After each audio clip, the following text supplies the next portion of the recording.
Assalamualaikum warahmatullahi wabarakatuh. Sampurasun wargi-wargi baraya pecinta dongeng Sunda anu dimana bae ayana. Alhamdulillah kalayan kudratillahi robbi qadarati nu maha kawasa urang sadayana tiasa ditepang dangukeun deui sareng sim kuring Kang Tile dina acara carita Sunda atanapi dongeng Sunda. Nyaeta urang nuluyikeun hanca carita anu katunda dina judulning carita awewe kajajaden nu mana ieu carita teh hasil buah karya atanapi karangan Amburos di Palihan Bandung. Kasugri para wargi dina jujutan hanca carita anu katunda pedaran Kang Tile kasapih kuanci dina mangsa medarkeun kayaan alam pabeberang nyatana di Leuweung Karamat anu mana harita jang sarkum sabatur-batur bade mulang ka lembur Cibubuay. Kumaha tumitra lajenganana ieu carita sumangga langkung paos nama urang sami-sami bandungan deui ku sadayana.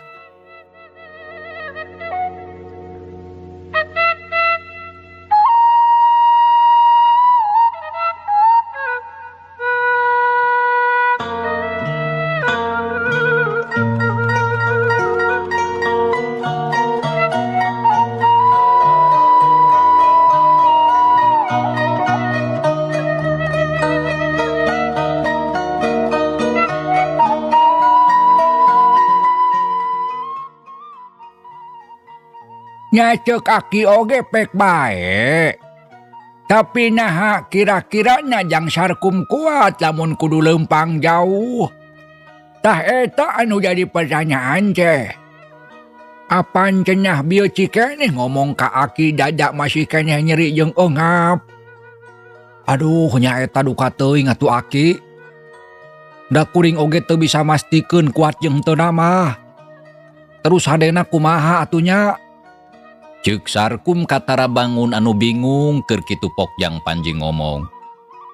Kumaha pamiki atuh aki? Urang ngadamel cikrak kanggo ngagotong pun bapa. Tah kumaha pamiki tu kawidian atanapi henteu?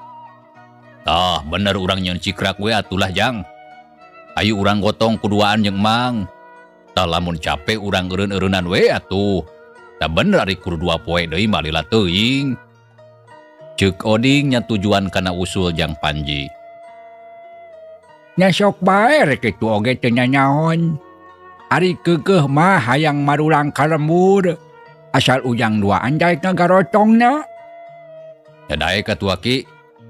Tah ayeuna mah hayu urang nyieun heula cikrakna. Mangga Mang. Heueuh sok atuh geudader nyarieun cikrak. Tuh nuar awi mah da loba. Kajeun isu ku aki rek dibahanyan ubar keur salila di jalan.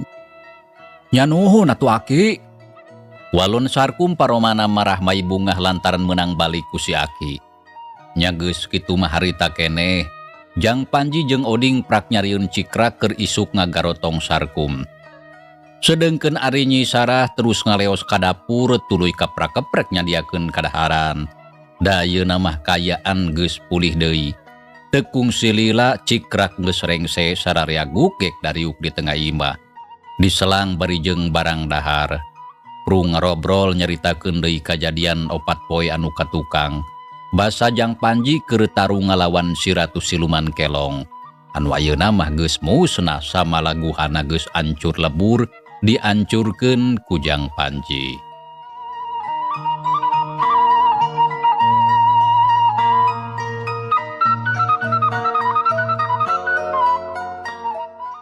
Kasugri para wargi gancangna carita. Urang kocapkeun poe isukna kira wanci haneut moyan. Sarkum Jang Panji, Nyi Sarah jeung Oding geus tatan-tatan rek miang. Samemeh indit dariuk heula ngariung jeung si aki. Nyi Sarah kacida ngarasa bunga poe eta rek balik teh da pugu geus teu betah. Samalah lamun bisa mah ti kamari oge geus hayang balik tapi kulantaran teu apal jalan sajabati kitu kaayaan acan pulih pisan. Jadi kapaksa we ngagugu kana caritaan si aki. Salila cicing didinya nyi sarah nempatan kamar urut nyi Sawitri baheula. Samalah make papakeana da pugu eueuh salin. Sedengkeun Sarkum oding jeung Jang Panji kapaksa ngarinjem baju si Aki lantaran papakeana diseuseuh keur pakieun engke lamun rek balik. Yang Sarkum, tah ayeuna ujang sakabe rek marulang ka lembur. Tapi saacana Aki teh rek mentaji hampura anu sagede-gedenya ka ujang. Ari sabab Aki teh rumah sabaheula geus nipu ka ujang. Sarata ngajodokeun ka Nyi Sawitri si Ratu Siluman Kelong Bodas. Nya anu akhirna aya kajadian sarupa kieu. Tapi sanajan kitu, da Aki teh teu boga niat jahat. Samalah geus sabisa-bisa mere didikan jeung atikan ka Nyi Sawitri sahaje-hajena. Nya tapi kulantaran manehna mah jero-jerona siluman. Jadi angger bae sifat aslina teu bisa leungit. Tah kulantaran kitu sakali deui Aki rek menta dihampura ka sakumna urang lembur. Lantaran geus loba anu jadi korban tina kajahatanna. Aki teh rumasa geus nyieun kasalahan anu kacida gedena. Nya lamun nyaho bakal kieu balukarana tangtu Aki moal nyumponan kana pamentana Siluman Kelong. Tah kitu. Ceuk si Aki nyaritana dari pisan. Menta dihampura anu sagede-gedena ka Sarkum jeung ka sakumna urang lembur. Lantaran geus nyieun kasalahan anu ngakibatkeun loba jalma nu geus jadi korban kajahatan eta siluman. Lamun kudu jujur mah terus terang kuring teh teu bisa ngahampura kana kasalahan anu geus dijieun ku Aki. Sabab eta kasalahan teh kacida gede pisan samalah lamun ngagugu kana nafsu mah. Kuring teh hayang ngajebloskeun Aki ka bui. Lantaran jelas-jelas geus nipu. Sok we gerap pikir. Salila 10 tahun leuwih kuring hirup barengan jeung siluman. Nya ti mimiti dahar. Ngobrol sare. Aduh, awewe geulis anu salila ieu digugulung ku kuring teh. Nyatana mah Siluman Kelong anu rupana kacida matak pikasionon. Ih, ampun aing mah bararaid teuing. Lamun inget kana hal eta, estuning matak muringkak bulu punduk. Tapi sok sanajan kitu, kuring hampura ka Aki. Sabab Aki geus nulungan nyalametkeun nyawa kuring tina tatuparna nu diakibatkeun ku eta siluman. Walon Sarkum bari neuteup ka si Aki anu keur diuk hareupeun. Jadi ujang teh ngahampura ka Aki. Nya Aki, ku kuring dihampura. Tapi mah ti saret ayeuna ulah rek nyobat jeung anu ngaran siluman. Sabab siluman mah licik lain baturanon. Ceuk Sarkum ngabawadianan sangkan si Aki ulah nyobat deui jeung siluman. Nuhun Jang Sarkum. Lamun ujang daek ngahampura mah ka Aki. Samalah Aki janji ti ayeuna ka hareup moal sosobatan deui jeung nu ngaran siluman. Sajaba ti kitu Aki oge rek pindah ti ieu tempat. Lantaran Aki geus beuki kolot. Lamun maot beurang peuting bisi taya anu kanyahoankeun. Bade ngalih ka mana kitu Aki? Tanya Jang Panji anu ti tadi ngabandungan milu nimbrung. Nya ari niat mah rek pindah ka lembur anu pangdeuketna ti dieu. Lamun kitu mah hade Aki. Bener Aki teh geus kolot. Jadi ulah mencilkeun maneh. Mending oge sok balik deui ka lembur ngana bisa campur baur jeung balarea. Jeung na deui rek naon cicing sorangan di jero leuweung. Estuning tayak pisan bika betaheun. Sapopoe ukur di baturan ku sasatuan. Kitu Jang Sarkum. Ku ayeuna mah samemeh maot Aki hayang ngasaan heula hirup barengan jeung urang lembur sakumaha ilaharna saurang jalma. Jang. Tah ieu ubar dina botol keur inumeun di jalan ngarah tatu cereh cager. Ari ieu anu dina jero endong. Saruakeun ieu oge ubar. Tapi anu ieu mah dijieun tina rupa-rupa dangdaunan anu geus digaringkeun. Cara nginumna mah teh nyoba bae kawasai ente. Tapi kudu cingleukeun. Tah ku cara kitu, moga-moga dina waktu anu lilana 2 minggu ti ayeuna, ujang geus cager deui sabihara sabihari. Iya. Ceuk si Aki sor ngasongkeun botol jeung endong ka hareupeun Sarkum. Nuhun atuh Aki, nuhun pisan ieu ubar ku kuring ditarima. Tah ku sabab sagala urusan ayeuna geus rengse. Saterusna mah kuring rek amitan. Jawab Sarkum nganuhunkeun sakalian amitan. Botol jeung endong anu eusina ubar gancang atuh ditarima. Lantaran Sarkum hayang tereh cager. Brajang rek miang mah sareca ku Aki didoakeun. Moga-moga cing salamet di perjalanan. Sareca ulah aya halangan jeung harungan. Nuhun Aki. Tapi saacana kuring oge rek menta dihampura ka Aki. Lantaran bisi urang teu teu panggih deui. Dihampura ku Aki oge. Bral ka ditu geramiang. Walon si Aki solongkrong Sarkum ngajak sasalaman gap di tampanan. Anu sejeuna oge sararean nurutan cungcong sasalaman. Sareta teu poho nganuhunkeun ka si Aki. Nya atuh geus kitu mah harita kene Sarkum ditaikeun kana Cikra. Samemeh indit nyelang heula kuda kodok kana jero saku calana. Goreleh manggi duit sababar halembar sora atuh diasongkeun ka si Aki keur bekal. Sareta ku si Aki ditampanan bari seuri. Sanggeus kitu satuluyna mah bral miang Sarkum digotong ku Jang Panji jeung Oding. Dituturkeun ku Nyi Sarah. Dijajabkeun ku paneteupna si Aki nepi ka gelesna kahalangan ku tatangkalan anu jarangkung. Bral gerah mariang, ku Aki didoakeun cing salamet di perjalanan. Si Aki ngomong sorangan bari neuteup ka palebang gelesna anu opatan. Sanggeus kitu sup ka jero imah gebrug pantona dipeundeutkeun.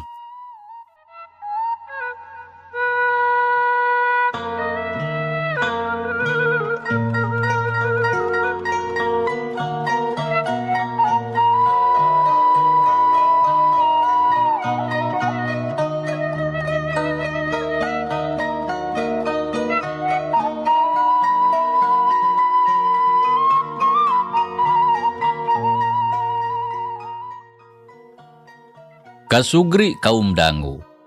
Cag urang tinggalkeun heula si Aki anu aya di jero leuweung kitu di Sarkum jeung anu sejena. Anu ayeuna teh keur aya di satengahing perjalanan rek mulang ka lemburna. Ayeuna urang malikan deui nyaritakeun Mbah Ukim, Pak RT jeung anu sejena anu aya di lembur. Nya sabada Sarkum Jang Panji jeung Oding harita teh ngiles tina paneteupna. Pak RT jeung anu sakur araya di dinya. Puguh bae kaget anu lain di kieuna.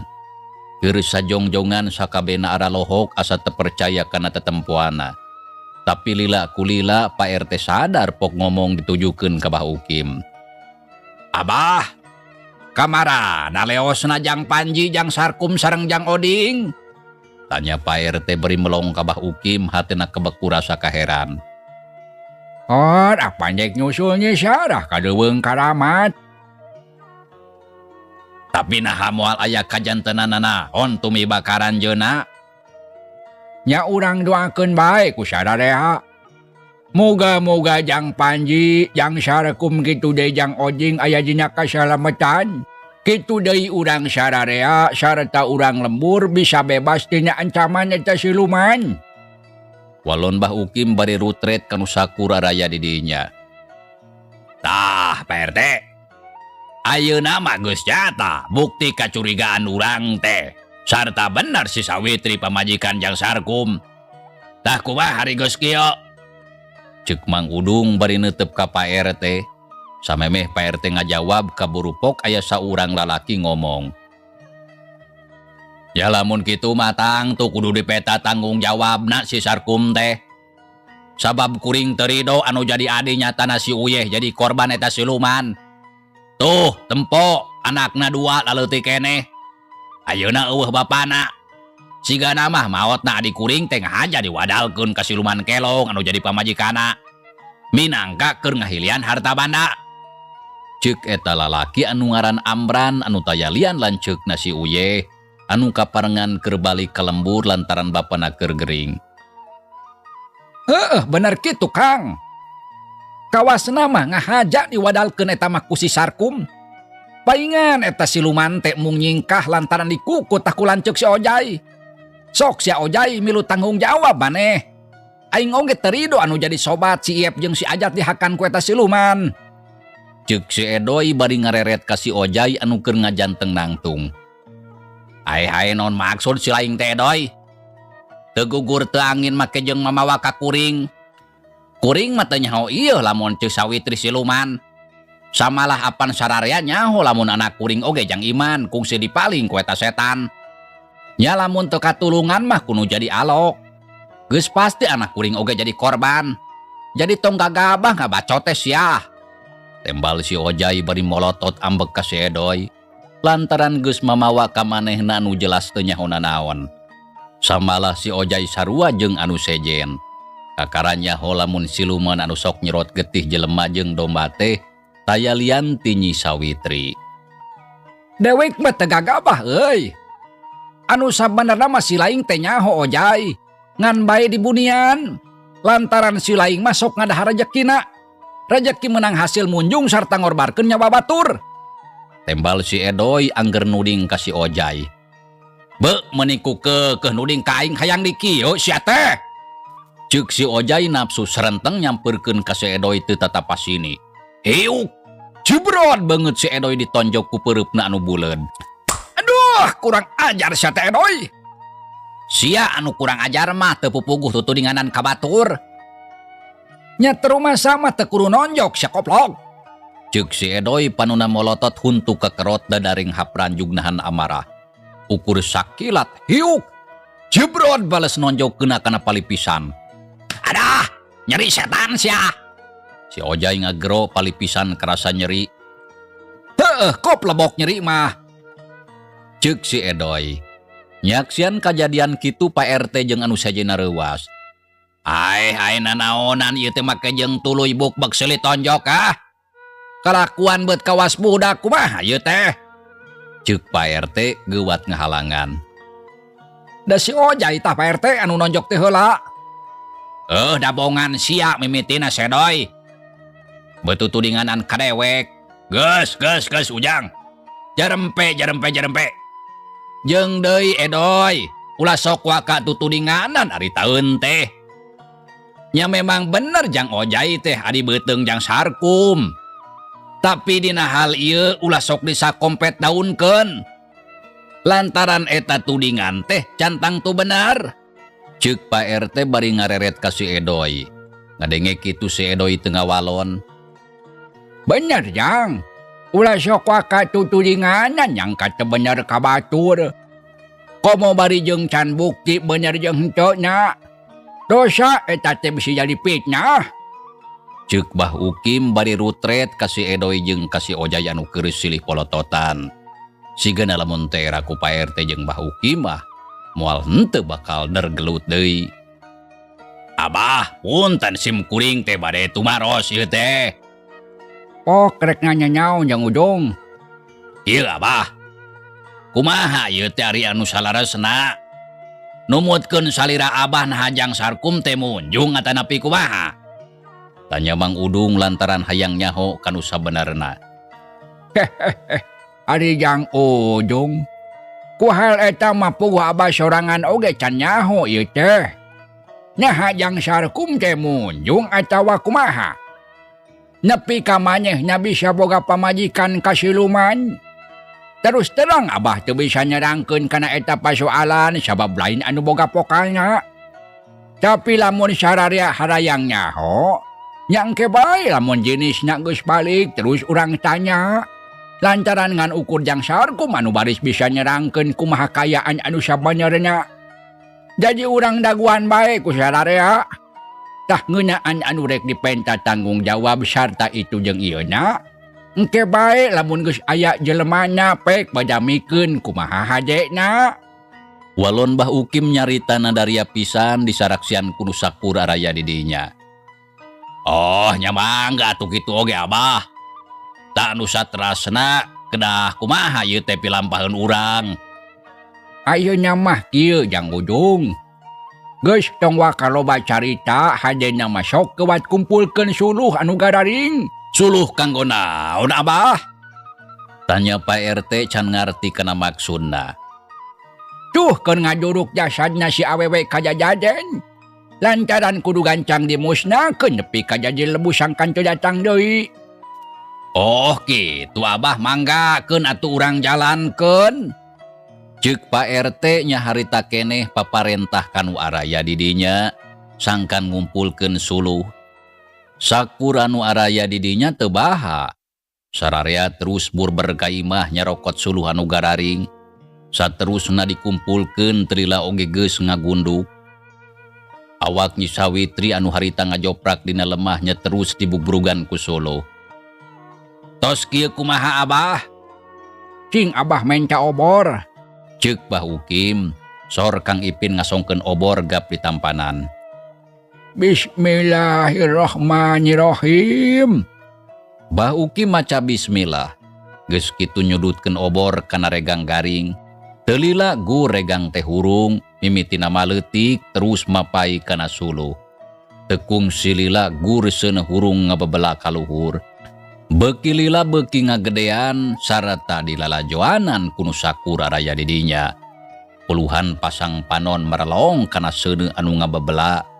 Kayaan lebah dinya jadi caang meuni marakbak sarata loba jalma meuni ngagimbung.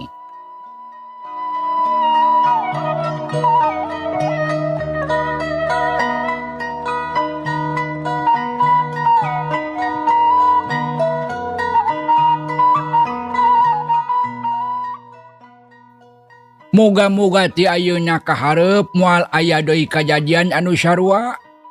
Ceuk Bah Ukim merenghap narik napas panjang. Kayaan alam harita teh beuki peuting, tapi saurang oge taya anu incah ti dinya. Bah Ukim jeung anu sejena terus meralong kana seuneu anu beuki lila teh beuki ngaleutikan. Lantaran suluhna beak. Sanggeus aya kana sawatara waktu, pes seuneu pareum ngan ukur tinggal ruhakna meuni ruhai. Alhamdulillah beres ayeuna mah. Abah, saterasna urang ayeuna kedah kumaha? Ayeuna mah teu kudu kumaha Jang RT. Urang daguan we anu miang sabab geus eueuh deui anu perlu dilakukeun ku urang mah. Ngan poe isukan ieu lebu sesa tina jasadna siluman kelong urang kuburkeun di astana. Oh kitu sumuhun mangga atuh Abah. Walon Pak RT bareng jeung kitu Srog Ambu Uneh jeung Nyi Sari nyampeurkeun. Pak RT kumaha nasib anak kuring Nyi Sarah? Ambu hariwang inggis aya kajadian goreng tumiba ka dirina. Tulungan Pak RT tulungan, salametkeun anak kuring tina leungeun siluman. Ceuk Ambu Uneh bari jeung rawah riwih ceurik. Da puguh ngarasa hariwang ka Nyi Sarah anu jadi anakna. Anu raga badagna dibawa ku siluman kelong. Keke sakedap Ambu. Ulah gemper sareng ulah alit mana. Margi Nyi Sarah ayeuna teh nuju disusul ku tuang putu Jang Panji, Jang Oding sareng Jang Sarkum. Janten salira Ambu masing regreg antosan we di bumi sareng si Nyai. Nya muga-muga Nyi Sarah kitu deui anu nyusulna sadayana cing aya dina kasalametan. Nya Pak RT muga-muga kitu kahayang Ambu oge sararea cing salamat. Tapi kamarana nyusulna atuh nah geus kanyahoan raratana. Sumuhun kantenan we atuh Ambu. Tos kapendak raratana sauna mah bade disusul ka Leuweung Karamat. Di mana Leuweung Karamat teh Pak RT? Tanya Nyi Sari bari neuteup hate kacida ngarasa hariwang ka Nyi Sarah indungna. Nu mawi teu terang Bapa mah Nyai. Nya duka teuing di mana tempatna eta leuweung teh. Margi anu terang mah mung tuang Rama. Kedah kumaha atuh pamitos kieu Pak RT? Abdi ngaraos hariwang kapun biang kitu deui kanu sanesna. Ceuk Nyi Sari panon carinakdak hate teu weleh inget ka indungna. Urang mah geus teu kudu kumaha Nyai. Lantaran sanajan ngarasa hariwang oge moal bisa nulungan. Tapi urang sararia bisa ngadoakeun sangkan inung hidap. Jeung anu nyusulna aya dina kasalamatan salilana aya dina panangtayungan pangeran anu maha kawasa. Jadi geus hidap teu kudu leutik hate, pasrahkeun we sagalana kanu ngaturna. Da urang mah manusia anu teu daya, teu upaya, teu usik, teu malik, angin kerja mancana. Ceuk Bah Ukim bari neuteup ka Nyi Sari anu katara paromana alum. Sumuhun Abah leres kitu. Tah ayeuna mah jig bae tungguan di imah. Tegerkeun hate ngarah hidup tentrem teu loba pikiran. Moga-moga moal lila deui indung Nyai jeung anu sejena tereh mulang. Tah kitu ceuk Abah mah. Nya Nyai incu nini. Lamun kitu urang daguan we di imah. Nyambung-moga indung hidap jeung anu sejena tereh mulang. Nya mangga atuh pami kitu manini. Walon Nyi Sari nya geus kitu mah harita terus arasup deui ka imah. Dituturkeun ku tatanggana anu dareukeut, sararea ngababerah ka ambu uneh jeung Nyi Sari anu harita keur bingung jeung susah lantaran Nyi Sarah dibawa ku siluman. Sanggeus kitu urang lembur anu araya di dinya sararea bubar. Sawareh aya nu terus barali ka imahna sewang-sewangan. Tapi anu sawareh deui mah aya oge nu nuturkeun Bah Ukim jeung Pak RT. Lantaran hayang neruskeun ngobrol ngeunaan siluman. Nya atuh sadatangna ka imah Pak RT pru ngarobrol nyaritakeun deui kajadian tadi.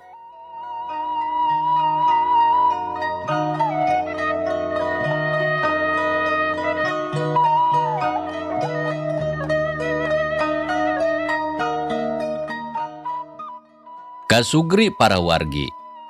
Urang kocapkeun si Ojai harita teh terus balik. Lempangna ngagedik bangun rusuh. Sadatangna ka imah Gok Amprok jeung Titin katut maana. Anu ti sajigna si Ojai turun ti imah teu bisa reup sare. Sabab ngadenge sora-sora anu pating jelegera tarik pisan. Samalah orok oge jang iman teu bisa sare terus ku guaran ceurik reuwaseun. Nya terus ku Titin orok teh dipangku di upaape sangkan repe. Sedengkeun sora anu pating jeleger aya kana sawatara waktu mah taya eureuna. Tapi sanajan kitu teu nyaho naon anu keur kajadian lantaran imahna teh rada anggang. Heuleut setengah jam ti harita. Torojol si Ojai geuwat dibagjakeun ku Titin. Tah geuning akang geus mulang. Aya kajadian naon di luar teh Kang? Da geuning kadengena loba sora-sora anu pating jeleger mataksieun. Nya Ujang. Nah aya naon di luar teh meuni keung mah. Samalah orok oge ti tadi terus teu eureun corik reuwaseun. Kakarabieu jeung peso teh. Tuluy reup sare da tadi mah angger corik taya eureunna. Ceuk ma anah piligeun ti tumanya ka si Ojai anu harita kakara datang. Nu mawi mak, kitu deui Nyai. Bieu teh aya kajadian anu estuning kacida mata kaget. Mata kreuwas jeung mataksieun. Walon si Ojai gek diuk dina kursi gigireun bojona anu keur mangkorok. Kajadian naon Kang? Anu mataksieun anu mata kreuwas jeung mata kaget teh. Cingpok caritakeun panasaran abdi hoyong nyaho. Bener Ujang cingpok caritakeun. Nu mawi kieu mak. Teu talangke paralak si Ojai nyaritakeun deui kajadian tadi. Timimiti kaluar ti imah bareng jeung Sarkum nuturkeun tatanggana. Sabab ngadenge sora-sora anu pating jeleger. Barang Gok ka tempat kajadian. Ningali Jang Panji anu keur tarung ngalawan siluman kelong bodas. Sakabehna dicaritakeun di tetek taya anu kaliwat. Sakumaha anu geus kasaksian ku sararea. Lamun siluman anu sok nyerot getih jelema teh taya lian ti Nyi Sawitri pamajikanna Sarkum. Ngadenge beja sarupa kitu. Nya puguh atuh ma anah jeung Titin nepi ka calangap lantaran bakat ku kaget. Saeutik oge teu nyangka lamun Nyi Sawitri anu jadi minantuna tetela awewe kajajaden.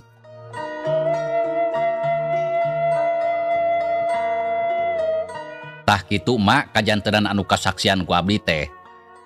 Tetela siluman anu salami ieu sok nyerot getih jalmi sareng domba teh taya lian bojona Kang Sarkum Ci Sawitri alias siluman kelong bodas. Ceuk si Ojay mungkas sakabeh caritana. Astagfirullahaladzim, nah bener eta teh Ujang. Ceuk ma Anah beungeutna kataram meuni sepa bakat kureuwas. Nya Kang, nah bener anu biar dicaritakeun teh. Ari Nyai nya bener atuh piraku akang ngabohong. Nya bisi we atuh akang salah titinggalian. Pamohalan lamun akang salah titinggalian mah. Lantaran bener-bener kasaksian ku panon sorangan. Samalah lamun teu percaya tanyakeun ka nulian. Ari sabab kejadian anu bieu teh kasaraksian ku sararea. Balon si Ojay nyaritana daria pisan. Jadi salilah ieu minantu mah teh siluman kelong. Tanya ma Anah bari melong ka si Ojay jajantungna ratug hate deg-degan. Laras mak kitu. Astagfirullahaladzim, ya Allah Gusti anu agung. Terus kumaha atuh Jang Sarkum anak emak? Geus pasti bakal wirang samalah moal henteu bakal jadi pasoalan gede.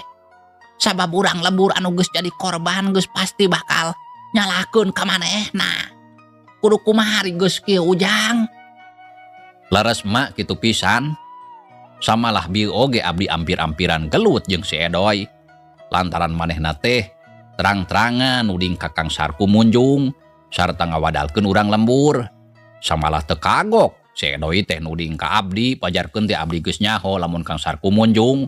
Tapi kulantaran milu ngadahar kena rejekina jadi dibunian.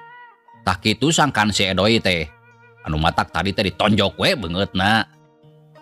Da geuleuh atuh ari taeun teh sok gagabah nyarita. Ceuk si Ojay nyaritana bari jeung pepeta di barandungan ku Titin jeung Ma Anah. Terus ari akang eta kunaon palipisan? Katinggalina rada bareuh. Tanya Titin bari melong kana palipisan si Ojay anu katingali rada bareuh. Nya apan manehna malik nonjok ka akang. Nya satadina marek dibales deui. Tapi hadena kaburu dihalangan ku Pak RT. Nah jadi kieu urusana. Mah kumaha ieu teh cenah Kang Sarkum disangka munjung ku si Edoy. Samalah moal henteu anu sejenna oge boga pikiran anu sarua. Nuding lamun Kang Sarkum munjung. Titin tumanya ka Ma Anah anu harita keur ngahulang mikiran eta kajadian. Hatena teu percaya lamun anakna Sarkum beunghar alatan munjung. Nya geus pasti kana kituna teh. Tapi nah nya kitu lamun lancuk hidup teh munjung sarta ngawadalkeun urang lembur.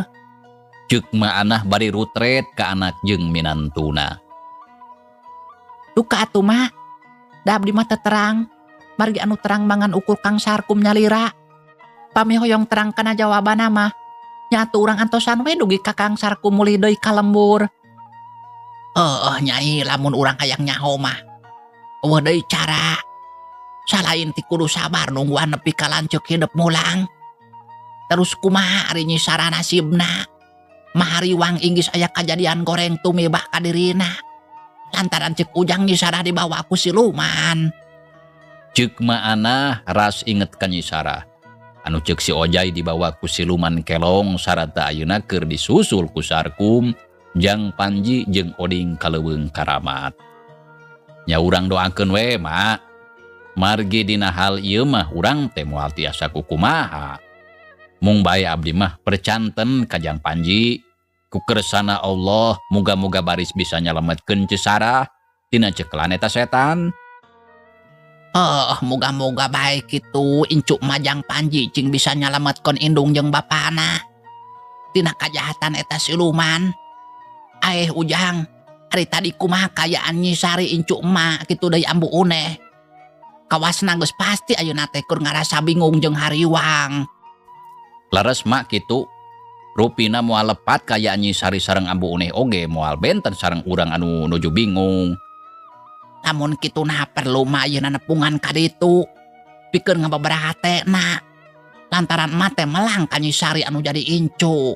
Ceuk Ma Anah ras inget ka Nyi Sari incuna jeung ambu une anu geus pasti dina kayaan harita keur ngarasakeun kabingung jeung kahariwang anu sarua. Mak, pami saur abdi mah teu kedah ayeuna. Saya nama enjing bae bari nepangan mah. Margi kaayaan ayeuna mah tos wengi. Sajabi ti kitu apan salira emak oge sami nuju ngaraoskeun kabingung anu sami. Ceuk Titin ngahalangan ka indungna. Lantaran karunya lamun kudu indit ka imahna ambu uneh nepungan incuna. Sabab kayaan harita teh geus peuting. Sajaba ti kitu mah anah teh geus kolot samalah sarua dirina sorangan oge keur ngarasa bingung ku ayana eta kajadian anu saeutik oge teu disangka ti tadina. Laras mah saena mah enjing pamibade nempangan Nyi Sarah mah. Sajabi ti kitu di ditu oge seueur anu ngarencangan ku tatanggi anu carakat. Janten numutkeun abdi, mak tos bae di dieu ulah seur emutan. Margi abdi sareng pun bojo hariwang bilih salira mah janten anu teu damang. Si Ojai nyaritana daria nyarek ka maana, sangkan ulah loba teuing anu dipikiran. Lantaran hariwang bisi jadi mata gering. Nyaho gatu ari kitu mah emak moal ka ditu ayeuna. Kajeun isukan we isuke nerek nempungan ambu uneh jeung Nyi Sari incu emak. Tah laras mak. Saya nama mending oge kitu. Walon Titin saterusna pru ngarobrol ngaler ngidul nyaritakeun kajadian anu bieu can lila kaliwat. Dina peuting harita, maana sakula warga ampir parat nepi ka isuk-isuk teu bari sasare. Mitra, cageula ieu carita urang tunda heula. Insyaallah kin urang lajengkeun deui. Hatur nuhun mitra kana naon rupi perhatosana. Wilujeng kantun. Wassalamualaikum warahmatullahi wabarakatuh.